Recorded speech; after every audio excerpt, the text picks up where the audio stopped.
एक बार की बात है,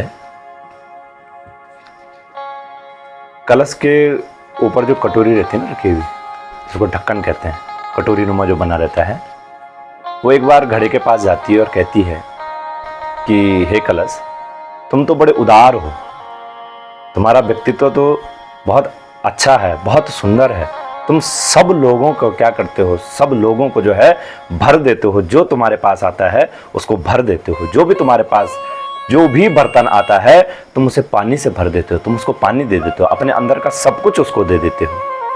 तो कलश ने उत्तर दिया कि हाँ, मैं अपने पास आने वाले प्रत्येक पात्र को भर देता हूं, जो भी मेरे पास आता है मैं अपने भीतर का सारा सार दूसरों को दे देता हूं, जो भी मेरे पास आता है, जो भी मेरे पास है, मैं उसको सबको बांट देता हूं, सबको दे देता हूं, मैं अपने पास नहीं रखता हूं। तो जो उसके ऊपर कटोरी है वो कटोरी बोलती है, लेकिन आज तक तो तुमने मुझे कुछ नहीं दिया और मैं तुम्हारे ऊपर ही हूं, दूर भी नहीं हूं, तुम्हारे सबसे निकट हूं, सबसे निकटतम हूं, लेकिन तुमने मुझे कभी कुछ नहीं दिया, ऐसा क्यों? उस कलश ने उत्तर दिया, कहा हे कटोरी, इसमें मेरा कोई दोष नहीं है, इसमें मेरा कोई दोष नहीं है, यह सब दोष तुम्हारा है, तुम्हारा ही अभिमान है कि तुम अभिमान पूर्वक मेरे सर पर बैठी हो, और जबकि अन्य पात्र मेरे पास आते हैं और झुकते हैं।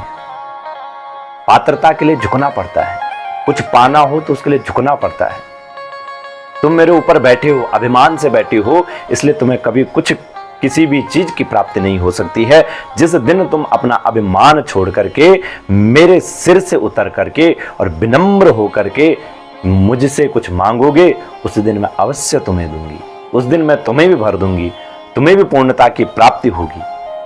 कहने का अर्थ है कि पूर्णता की प्राप्ति पात्रता एवं नम्रता से होती है, अभिमान और अहंकार से नहीं। अगर आपको कुछ प्राप्त करना है तो अपने अभिमान को छोड़ना पड़ेगा, उस अभिमान को छोड़ करके जिसके पास आप कुछ पाना चाहते हैं उसके पास जाइए। जैसे आपको याद होगा कि राम जी ने लक्ष्मण जी को भेजा रावण के पास ज्ञान प्राप्त करने के लिए कि आप जाओ और रावण से ज्ञान प्राप्त कर लो, इस संसार में सबसे बड़ा ज्ञानी कोई है तो वह रावण है। लक्ष्मण जी गए और कुछ देर रावण के पास खड़े रहे, वापस आए, राम जी के पास बोले, अरे रावण, रावण तो बड़ा अभिमानी है, उसने मुझे कुछ ज्ञान ही नहीं दिया। राम जी सोच में पड़ गए, सोचने लगे, कहते हैं लक्ष्मण, जब तुम रावण के पास गए तो तुम खड़े कहां थे?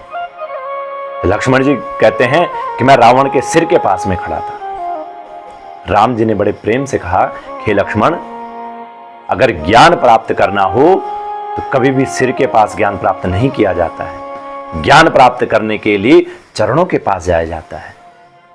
रावण के चरणों में आप बैठो, वो अवश्य तुम्हें ज्ञान देंगे। पात्र बनो, सतपात्र बनो। सिर पर कौन बैठता है? जो अहंकारी होता है। और चरणों में कौन बैठता है? जिसको कुछ प्राप्त करने की लालसा होती है। इसलिए हे लक्ष्मण, आप जाइए और रावण के चरणों में बैठिए। लक्ष्मण जी गए, रावण के चरणों में बैठे और उसके बाद रावण ने लक्ष्मण को ज्ञान दिया। अर्थात जब तक हमारे भीतर अभिमान रूपी दैत्य बैठा रहता है, वह हमें किसी भी प्रकार का ज्ञान प्राप्त नहीं करने देता है। अगर हमें ज्ञान प्राप्त करना है तो अपने उस अभिमान का त्याग करना पड़ेगा, तब जाकर के हमें ज्ञान की प्राप्ति होती है।